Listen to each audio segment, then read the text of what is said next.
What is up, Cowboy Nation? Dallas fan 1997 here, guys. And today, this is a really important thing. Let me adjust this a little bit. There we go. We need to talk about the Dallas Cowboys. Of course, we all know we suffered the embarrassing loss on Sunday against the Arizona Cardinals. It was embarrassing. The run defense was terrible, especially in the first half. The red zone offense was terrible. The play calling was terrible. This team was so unprepared. They got full of themselves. They thought they could just waltz in there and beat Arizona, and that just can't happen. I shouldn't say it just can't happen. You just can't do stuff like that if you want to win in the NFL and be consistently good. And this team failed on Sunday. They did. But the bigger issue I see right now is the coaching and Dak Prescott's contract. From what I've seen at this point, Dak Prescott is just an average quarterback. I mentioned it in my post-game video last time that got a whole lot of views on here. I always hate that. Whenever the Cowboys do bad, they always get a lot of views. You always get a lot of, all that stuff. I don't do that. I don't do this channel for that. I just do it because I'm a Cowboys fan. I like to talk about football, okay? But besides that, we have a problem at quarterback. We have a problem at head coach specifically. Mike McCarthy, Cowboy Nation. I haven't been a big fan of Mike McCarthy really since he's gotten here, but we've seen issues with him that keep poking their heads out. A lot of times I just see his teams coming into games completely unprepared. They get a lot of penalties. There's not a lot of discipline going on. The only year we didn't really have that problem since Mike McCarthy has been here was last year. That was the only year we didn't get a lot of penalties overall in games. But it's been a problem since he's been here. And now he's taken over the play calling, and you got a lot of these people on YouTube that are Dak Prescott fans talking about how him running the offense is going to be better, and he's going to be a better offensive coordinator than Kellen Moore. Look, he's not a better offensive coordinator than Kellen. Kellen is much better. Don't believe me? Go look at the Chargers' offensive stats right now. Look at how well Justin Herbert and that team is doing on offense. The reason the Chargers are 1-2 is not because of Kellen Moore and his offense. It's because the Chargers have a terrible defense. That's why they're 1-2. If they had Dan Quinn's defense right now, they'd be 3-0. They'd be 3-0. If they had Dan Quinn's defense, they'd be 3-0 right now. But they don't. They don't have a very good defense. But that's besides the point. Mike McCarthy's offense has been a problem, and mostly it's the red zone offense. The red zone offense is completely stale. The play calling is stupid. We run it on first and second down more than any other team. We talked about Kellen Moore being predictable, which I don't think he was, but that's just my opinion. Mike McCarthy is even more predictable. He doesn't have good red zone play calling, and this is a problem because this is something that has gone back all the way to his days in Green Bay, which is over a decade ago. I remember Green Bay Packers fans talking about how Mike McCarthy, besides his clock management issues, which we've already talked about before, his red zone offensive play calling was not great. It was too conservative. And the only reason the Packers looked good is because they had Aaron Rodgers, and Aaron Rodgers could bail them out. Well, Dak Prescott, I hate to upset the Dak Prescott fans, he's not Aaron Rodgers. He's nowhere even close to being Aaron Rodgers. So we got to figure something out in the red zone that's going to work, because right now what's going on, it's not working, Cowboy Nation. It's not. It's just not working. And we got to figure out something to make this work, and quick, because if we don't, it's going to be a long season. As for Dak Prescott hasn't had a terrible year so far. He's been okay. But that's all he's been. He's been okay. He's really only had one good game so far, and that was the Jets game. Other than that, he had a mediocre game the first game. Good because he didn't turn the ball over and did what he was supposed to do. And then this last game, he was pretty mediocre. Yeah, he threw an interception at the end, but he didn't. The thing that's bad is Dak didn't have a terrible game against the Cardinals, but we were going against mostly their backups, and we have two number one receivers in Brandon Cooks and CeeDee Lamb. And the fact that all we could put up was 16 points is pathetic. When you're a quarterback that's getting paid $40 million a year, you should be able to put up more than just 16 points a game. you should be able to perform well when your team needs you. And the fact of the matter is, Dak Prescott has yet to do that. The last time he really came through when it mattered, from what I remember, against a good team was the New England Patriots 2 years ago in that overtime game. That's the only time I remember him coming through when it mattered. And that was 2 years ago.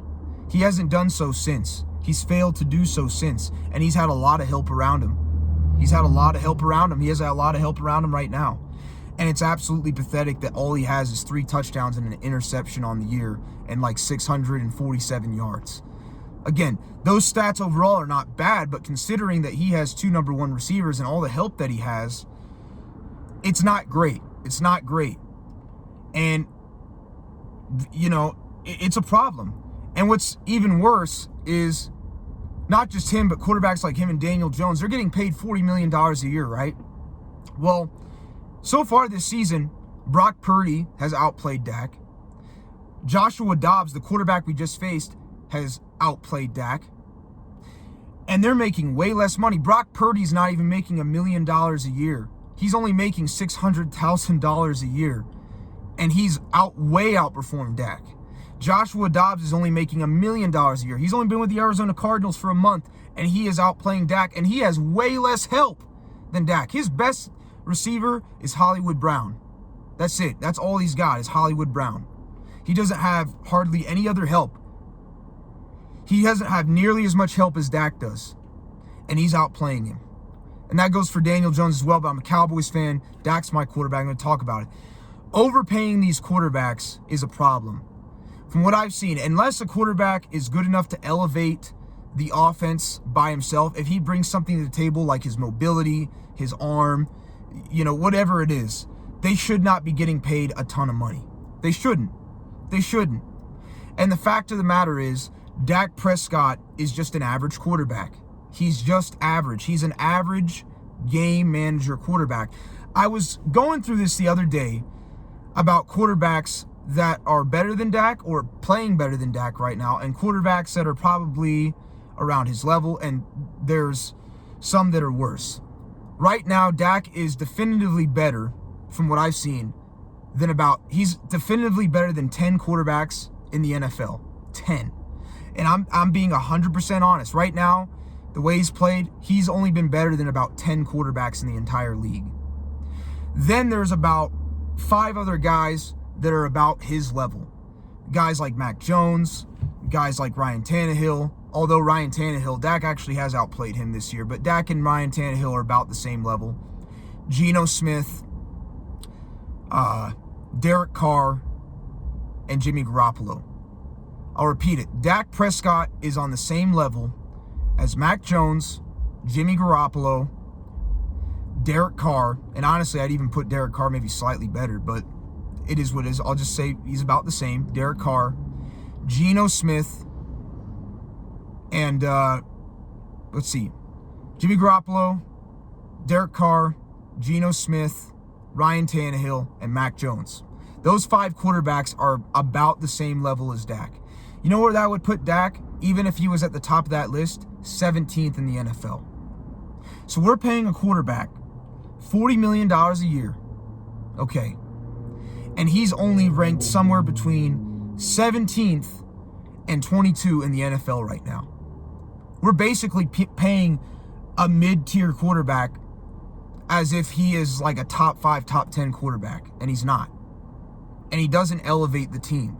We could put a guy like Cooper Rush out there for $2 million, and he could put up similar stats to Dak. Don't believe me? Look at last year. All the Dak fans on YouTube, they'll say, oh, the defense won us those games last year. Well, Cooper Rush basically did what Dak has done so far last year, and he went 4-1. He was only making $1 million a year.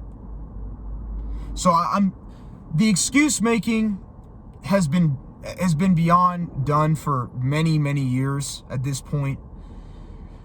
But Dak really has no excuses. He has more than enough help. He has more than a good enough defense. And even though the offensive line was hurt this last Sunday, they still only gave up 2 sacks, which is not bad considering that these guys are undrafted rookie free agents. We had 2 undrafted rookie free agents out there starting, and they only gave up 2 sacks. That's pretty good considering These guys are second, third string level. So I don't want to hear the excuses that Dak doesn't have enough help. I don't want to hear the excuses of this and that. The fact of the matter is, Dak has to play better. And that's it. Could we win with the way that Dak played the first 2 games? Absolutely. But the defense has to be on point. The defense can't have games like they did on Sunday against the Cardinals. They have to be on point. But the thing is, when you pay a quarterback like that, the offense's job, when the defense isn't having the best day, the offense needs to step up and do better, and they didn't. And the thing is, the defense actually did better in the second half. They only gave up 7 points in the second half. That's it. The offense had plenty of opportunities to win the game, but penalties, bad red zone play calling, it cost us the game, and it has to get better. So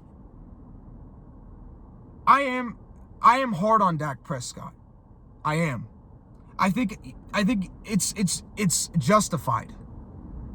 But I do want Dak to succeed. You see me, I've given Dak so much praise when he does well.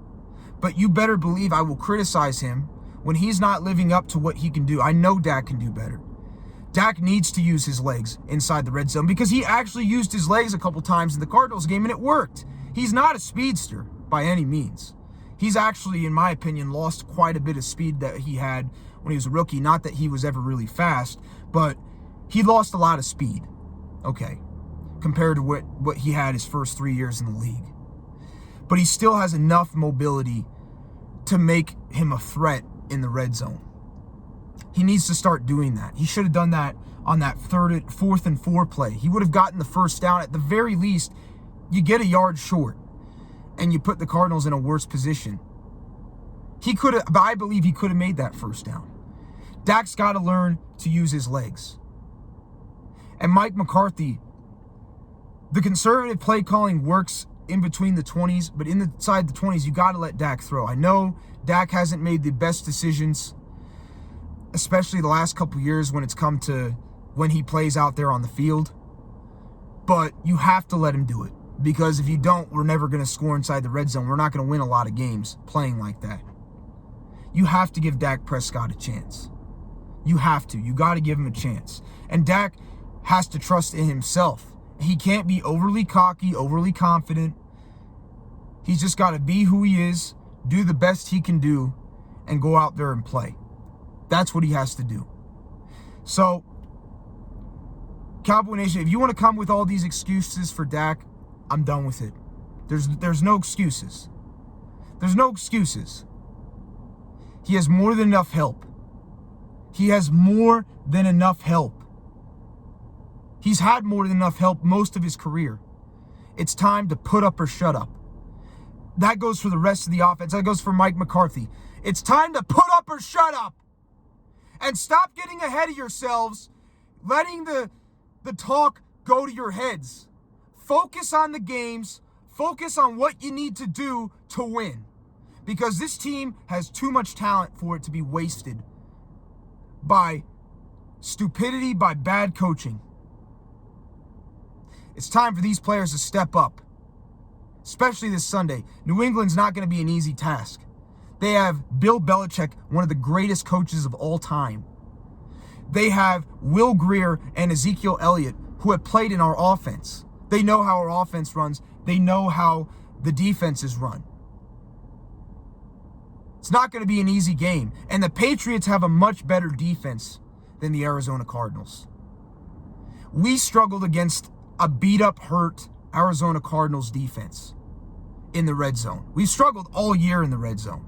But, because even when we played against the Jets, it was the defense getting those turnovers, giving them second and third chances, short fields, that allowed us to score. And all we got was a bunch of field goals even in that game. We haven't been good in the red zone all year.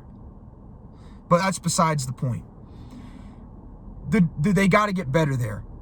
They got to be more disciplined. They can't get freaking penalties like they did the last game. 13 penalties is unacceptable. I don't care if the reffing crew calls more penalties than any other reffing crew. 13 is way too much. Way too much. Way too much. This team should not take the Patriots lightly. They have a great head coach in Bill Belichick. They have a little bit of talent on that team. Mac Jones, he may not be as mobile, but they got Ezekiel Elliott, they got Stevenson, they got some players that can play on the New England Patriots. They got Juju Smith-Schuster and Hunter Henry. And they also have a much better defense than the Cardinals. They have Matthew Judon and J.C. Jackson. They have a really good defense. And if we struggled against the Arizona Cardinals in the red zone, man, they're going to have to play better because the Patriots defense is a lot better than the Arizona Cardinals. It is. It's time for this team to put up or shut up. It's time for them to stop letting the talk and all this success go to their heads and just to play football and play good football. Disciplined, smart football. That's my message for today, Cowboy Nation. I'll catch you all later. Peace.